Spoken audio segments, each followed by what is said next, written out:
that went well.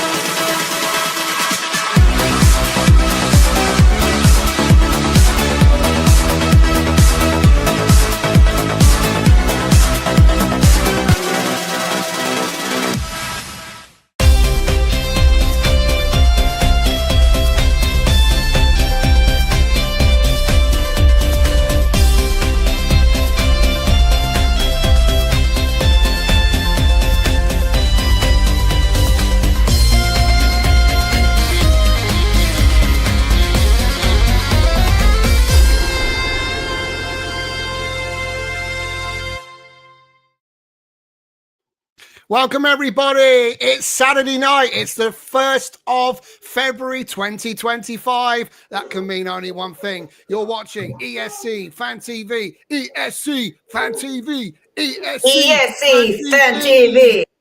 Oh, you're and thug. welcome to Melfest Saturday. I am delighted to present to you the next five or so weeks of Melfest madness with the gang that are crazy about all things Melodifestivalen. So who is tonight's panel? We're going to get into that right away. First of all, saying a very good evening to my co-host tonight. It's Sean. How you doing, Sean? Oh my goodness, I'm so good because it's Melfest, it's week one, and this always feels to me like opening the first door on an advent calendar. Do you know what I mean? It's like the first day of gay Christmas. I love it. I love it. I love it. I'm so excited. What a brilliant show. Good to see you. Hey, it's good to be back as well. This is the first show I've done in quite a while. And do you know what? I'm feeling a bit nervous, Sean. You haven't aged. No, let's skip that bit. I'm not sure. Let's go there. Let's not go there. Anyway, moving on very swiftly, we say hello to Elliot. How you doing, my friend? Good evening, one and all. I'm back again. And yeah, Sweden's always a fun topic, isn't it? So let's go. I know. It is fun. It is fun. Let's find out about tonight's show and tonight's heat, shall we, shortly. Let's move swiftly over to our resident Cypriot. It's Oben. How you doing? Good evening. I'm so excited. Sweden is kicking in through our front door. I wish it was the back door, but oh well.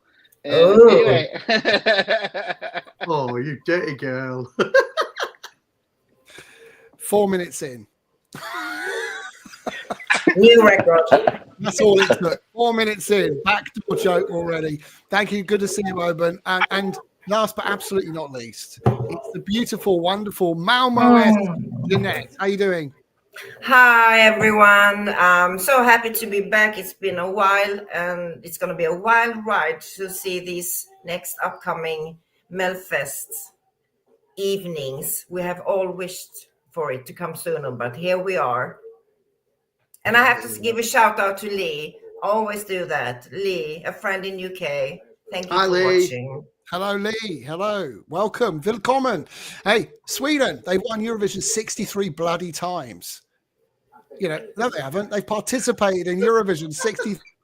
But thank you. We'll edit that out later. Thank you. They It's just felt like it. Hey.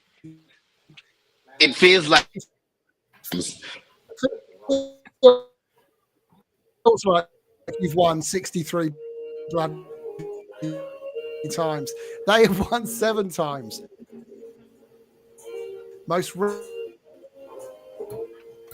recently in Liverpool.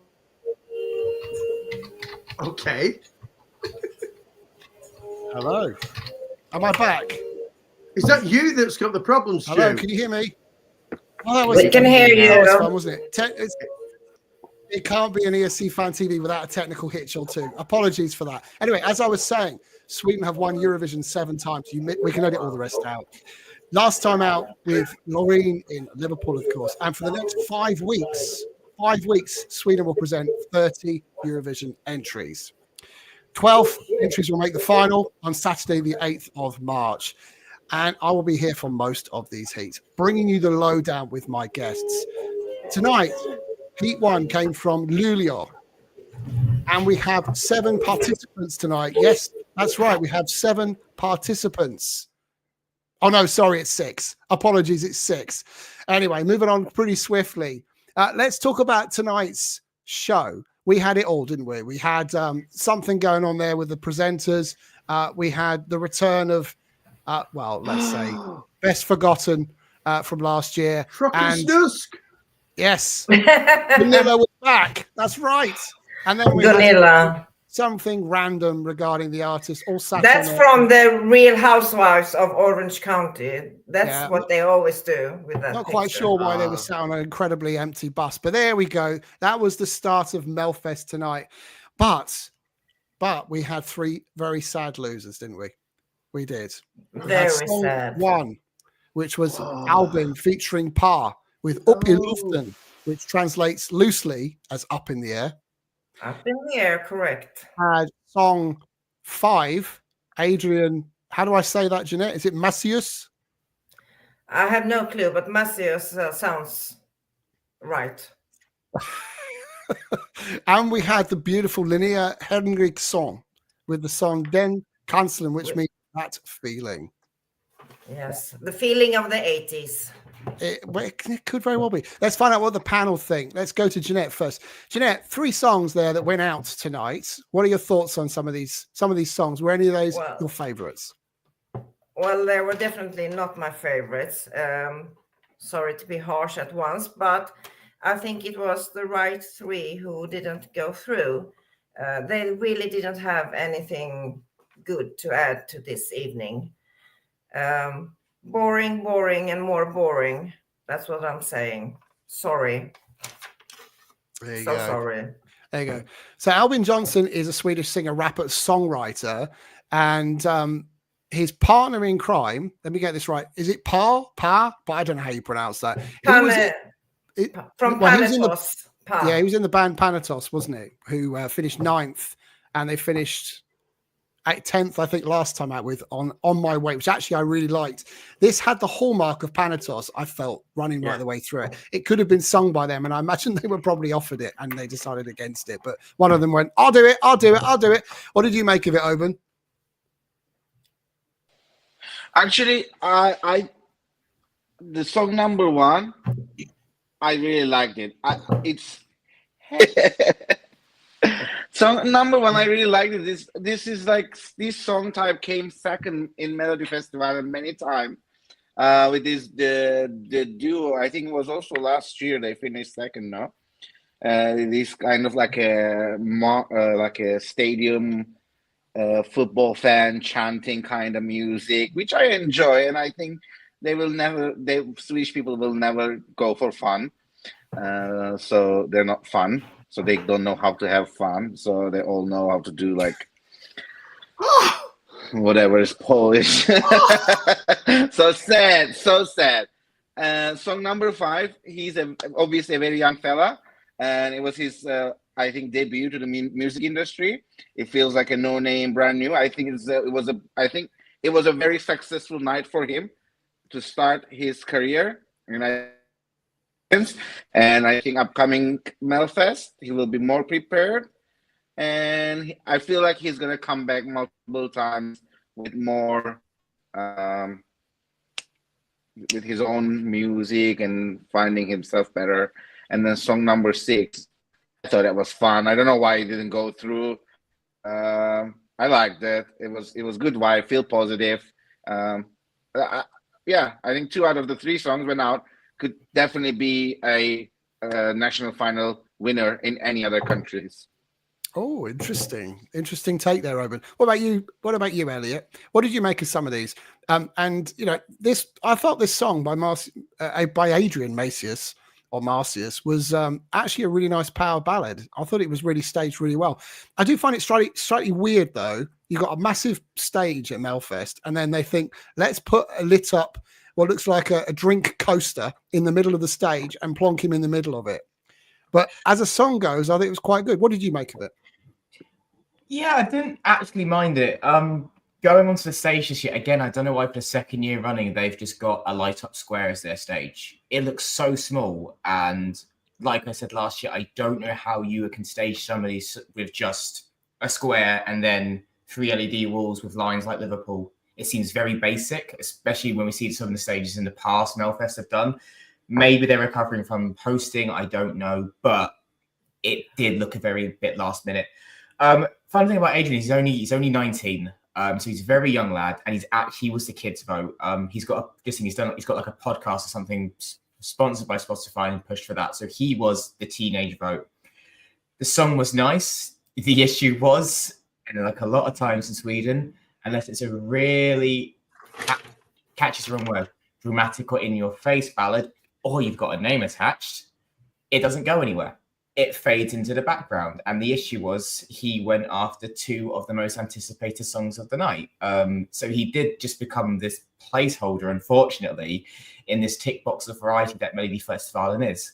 Same with Linnea. I thought she had a chance because she has been pushed a lot recently. She's done a lot of stuff in Sweden. I've seen her name a lot. And it was like, this campy 1920s quick step Charleston song, which I normally really enjoy. I like that type of music because of that reason of the dance next to it. Why she was styled like Kelly Clarkson from the neck up, I don't know.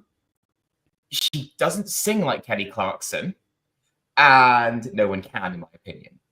It wasn't bad, but also it just sounded weak. I think that's the issue. You could really hear the vocals tonight, like they were exposed, which I think is a good thing. You need to make sure the actual sending can actually, sing and perform.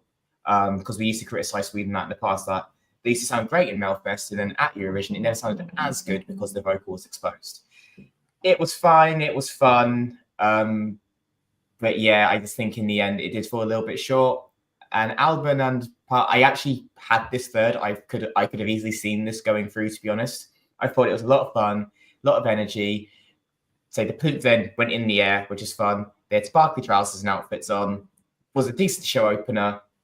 Yeah, I would have put that through, to be honest. I would have had that third or second. I actually did enjoy it. So yeah, for me, it was the best of these three.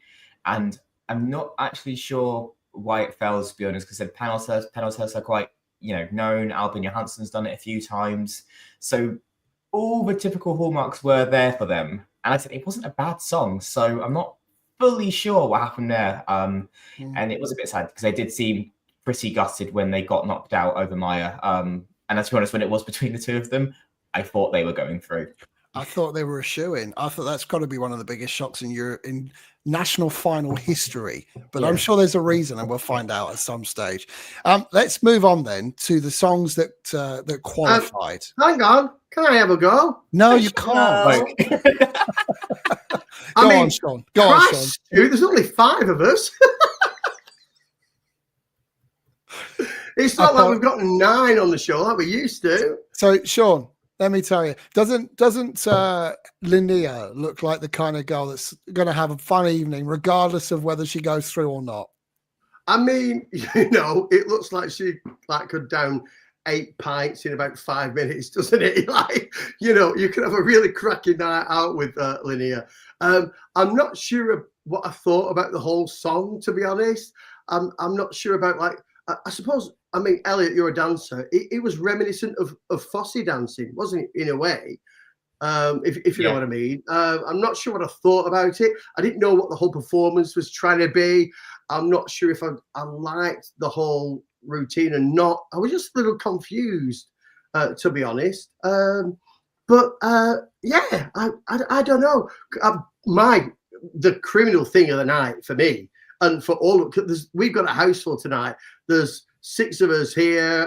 We're all in the cinema room. So hi to the guys watching downstairs, because I think they might be watching live tonight the show. I'm really sorry about that, guys. Apologies. I don't understand why song 1 didn't go through. Up in Left and Up in the Air by Albin Johnson featuring Pa.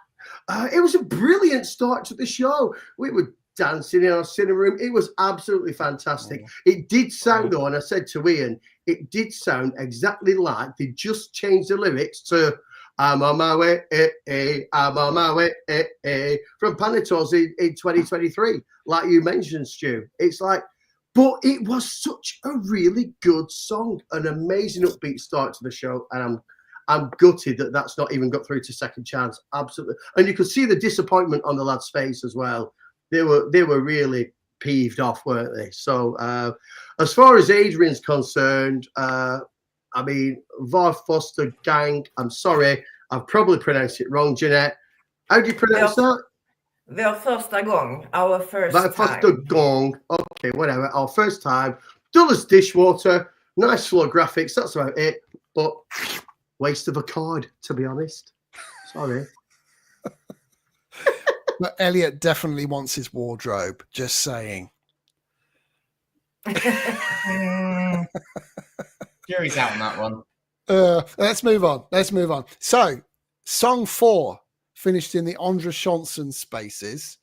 And this was Myra Omar, who featured in the very first season of Love is Blind Sweden. That's her claim to fame. Obviously, I've never watched it. I have seen Love is Blind UK and the US, though. I don't mind admitting that, but I'm not prepared to sit through Love is Blind Sweden. Jeanette, you'll have to tell us it's great, because I don't think I'd ever watch it. But this was a really interesting song for Sweden. Definitely not, in any way, shape, or form stereotypical Melodifestivalen in Swedish, but it had something about it. Boom, boom, chicky, chicky, hush, hush. Hush, hush, hush. What did you think, Jeanette? Well, it's like slow-mo and all those kind of songs, but so much weaker. It has to like pump up the volume and make everything 1,000 times better. It was just too soft. She has to be on another soap to get votes. Love is Blind is not enough, or my hearing is not good enough. Love is Blind, but also death, it seems. Love is death. Yes. Oh! I'm almost there. So we'll put a bowl of milk down for Oban. I have to say, this was my favorite of the night. I thought it was brilliant, but that's just me. That's Oban. I feel like we're going to be channeling the same kind of vibe here. What did you think of this one? I mean, it's just, I don't know. I don't want to disrespect her heritage. Obviously, she has some migrant background apparently in her family, it seems. But I don't know. It didn't feel like it really felt like wannabe, try hard.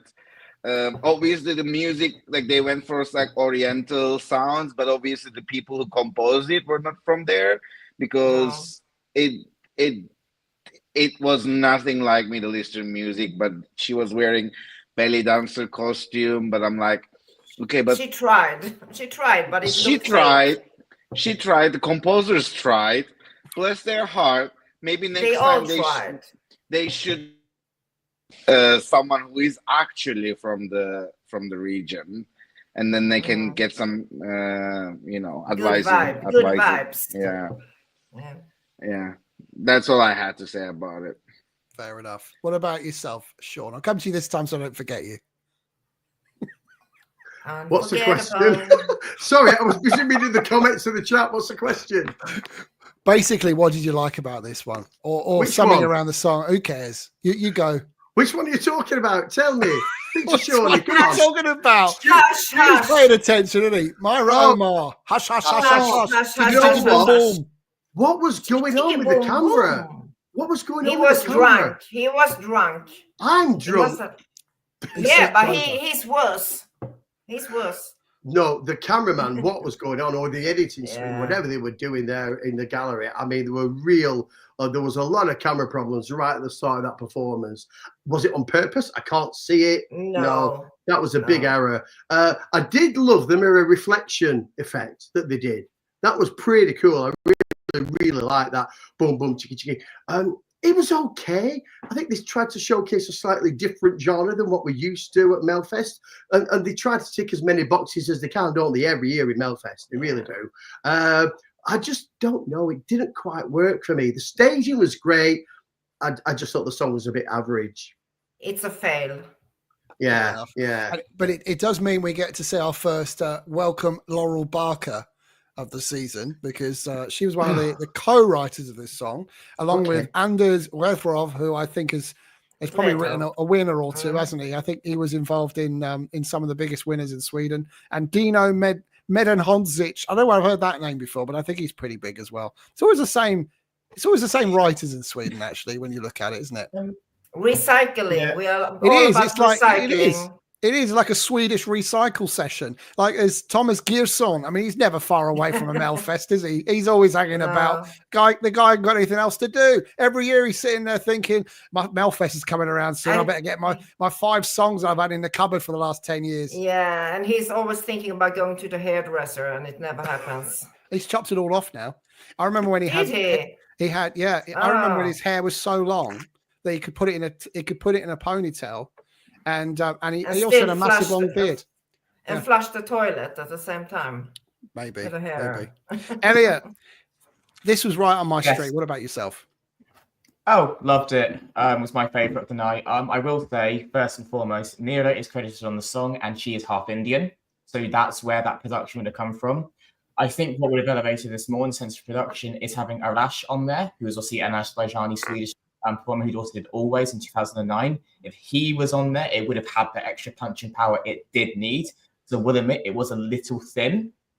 And the main issue for me was after the chorus, it never changed. You need, especially after that middle 8, you need that last chorus or something slightly different. It just looped on itself, and that was the issue.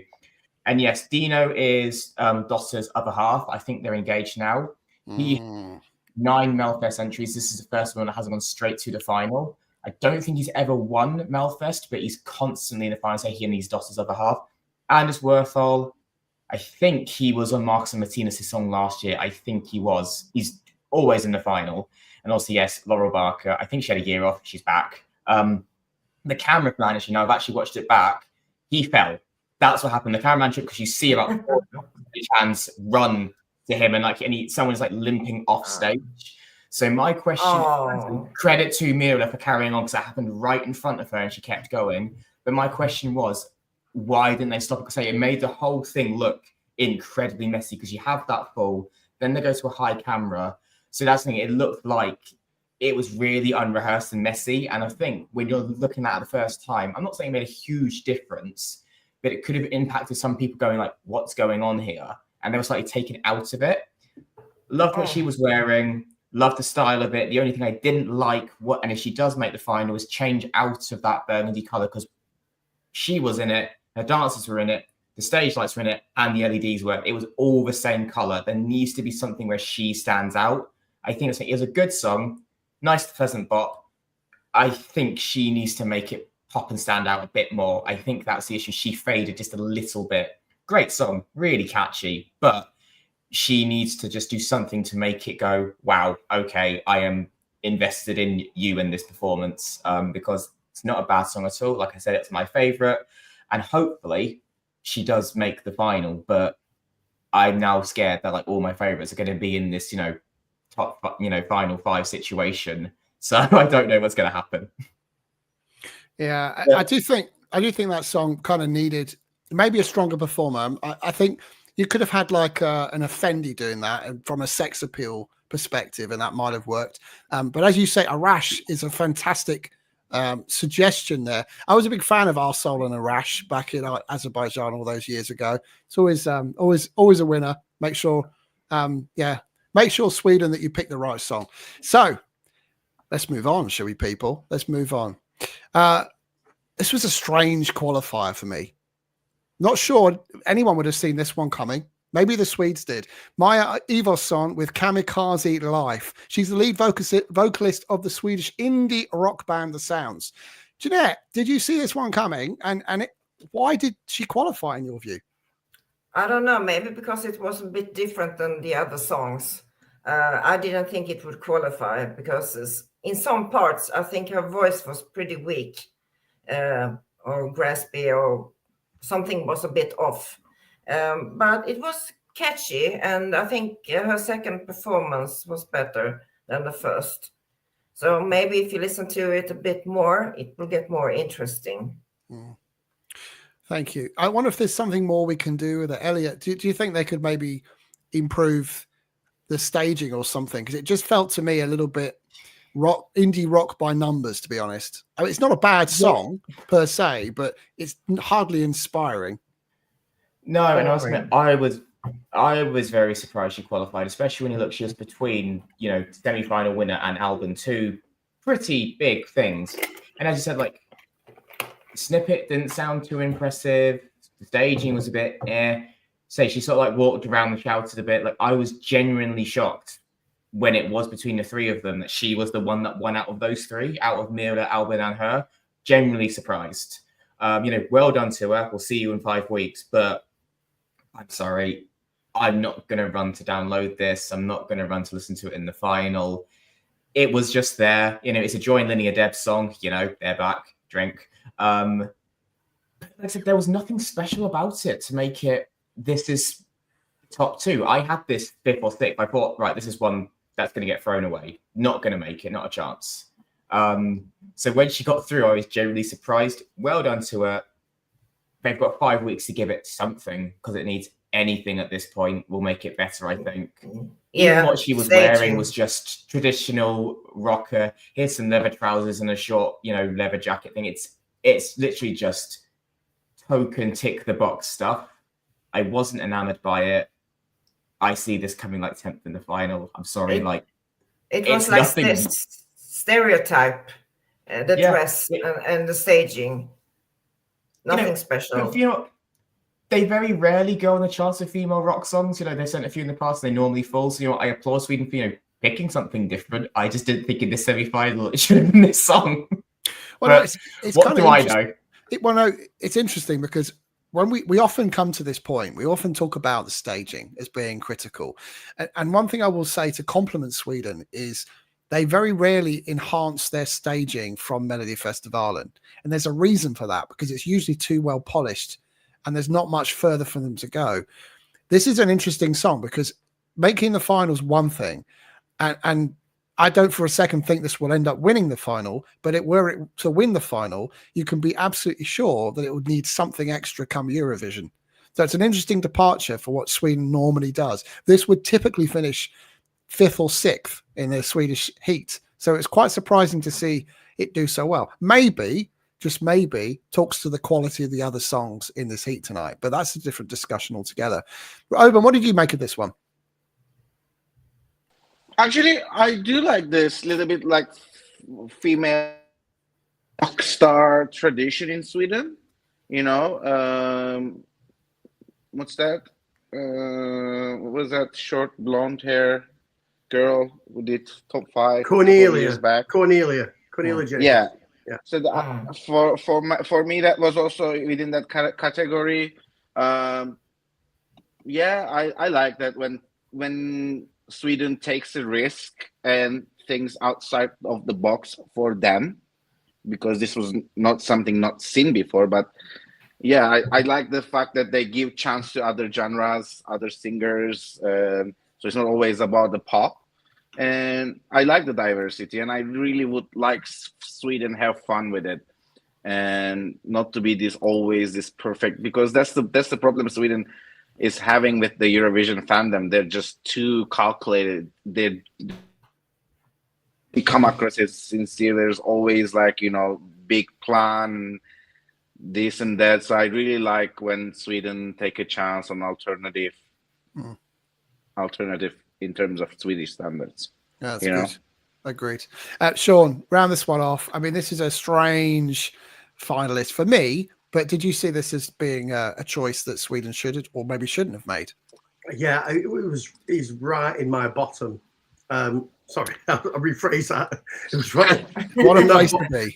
He was right in my bottom too.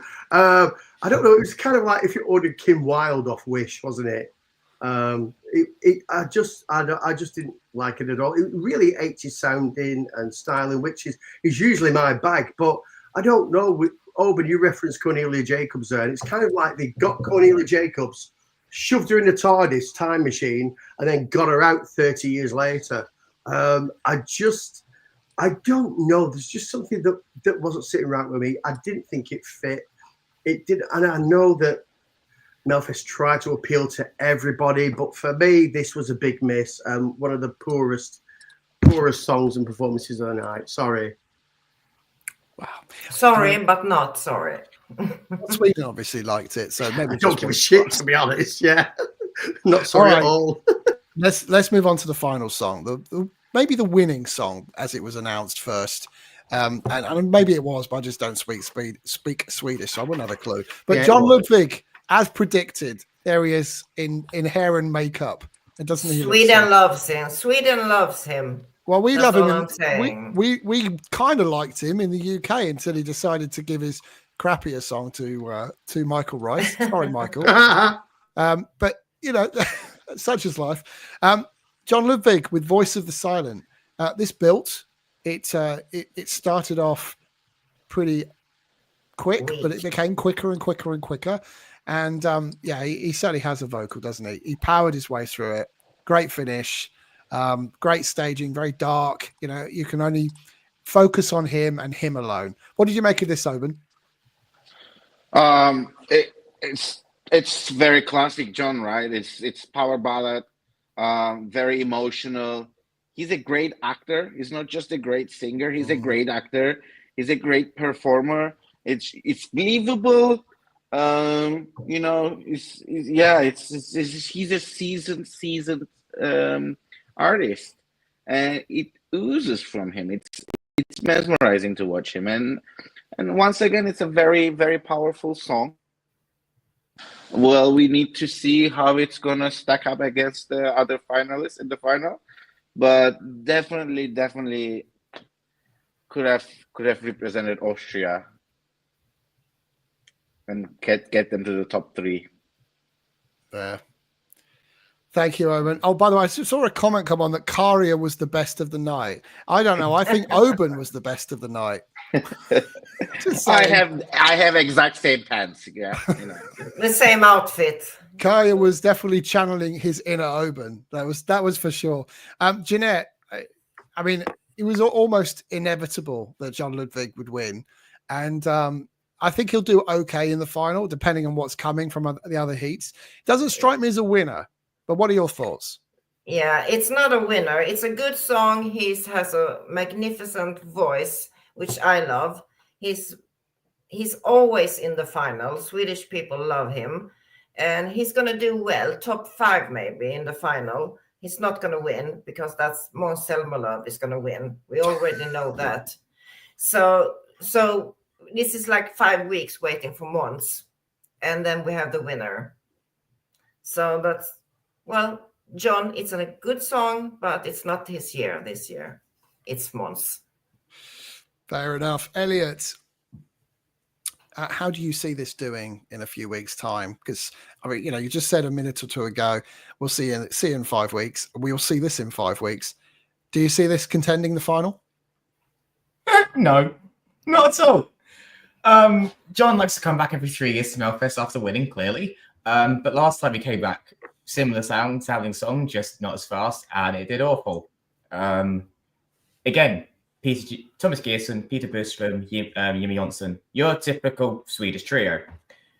The production and the melody of the song isn't bad. I actually quite like it. It's sort of stuff I listen to. But these lyrics are actually some of the worst I imagine we'll hear this year. What's it? Make us sound like giants, we'll rise up, blah, blah, blah, blah, blah. It's your typical preachy, you are special, filler nonsense. We are special. But it's crap. It's crap we don't need. That's my line. It's crap. I don't need John Lundvik preaching at me. They tried it with Anders Bagger 3 years ago, and the jury went, this is shite, we'll put it 9th. I think he'll do well in the televote. Don't get me wrong, because Sweden love this sort of happy, uplifting song with, you know, meaningless lyrics. But no, it's not going to win. I'm sorry, you've got better singers, bigger names to come, like Clara Hammerstrom, Måns Zelmerlöw, all that lot. And he's going to get another 2019 moment where he thinks he's got it in the bag and he's going to do well, and he's going to get humbled very, very quickly. I think he's come back to sing in English because he wants to win. It's not going to happen.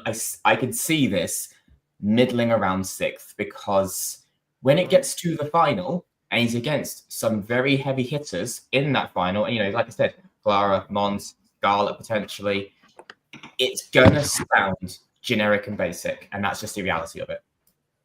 Thank you, Elliot. And Sean, let's round this off. Do you foresee John being a contender in the final? Oh, Me and my partner Ian have got a bit of beef with John, I've got to say, because we were in, it was Wee Wee Blogs night, Wee Wee Jam in Tel Aviv, and everybody performed live apart from John Ludwig, who said he's conserving his voice because he's performing live. And oh, hello, Hello. is beautiful. Ian's here. Hello. Okay, Hello, beautiful. go on, And he go. didn't perform live. No, he didn't. He didn't perform live, and we thought it was a cop out because everybody else did. Tonight on Melfest, you know what? I expected better. It started off. It sounded epic. The first verse came along and the chorus, and I just wanted it to go somewhere and take me to that next level, and it didn't. I mean, musically, it built to something quite euphoric as well, but lyrically, and it just didn't quite build to where I wanted it to go. I put on here writing, song 3. I'd be surprised if it doesn't get through, because I mean, it's John Ludwig, but he's not got a cat in hell's chance of winning the grand final. Absolutely not. This is Mons' to lose. But I just hope, I'd love for there to be another split screen moment in the grand final where there's Between John and Mons. John and Mons. I just want to see that look on his face again. Is that really bad? Is that really nasty of me? Maybe. I don't know. It's a bit nasty, but It is a bit, but it was just an epic Eurovision moment. I just want to say as well, thanks to the 136, 137, nearly 140 people watching live tonight and in the chat room. You've been brilliant. Keep your comments coming. Then thanks for watching. So yeah. Yeah, it's interesting because I think John's a really lovely guy. He's got one of the best vocals. You could tell tonight that he's absolutely the consummate performer, and probably on par. He deserves to go through. So good luck in the final, John. We'll see you in 5 weeks, as Elliot put earlier. Sounded a bit like a threat, didn't it? We'll see you against in 5 Mons. weeks.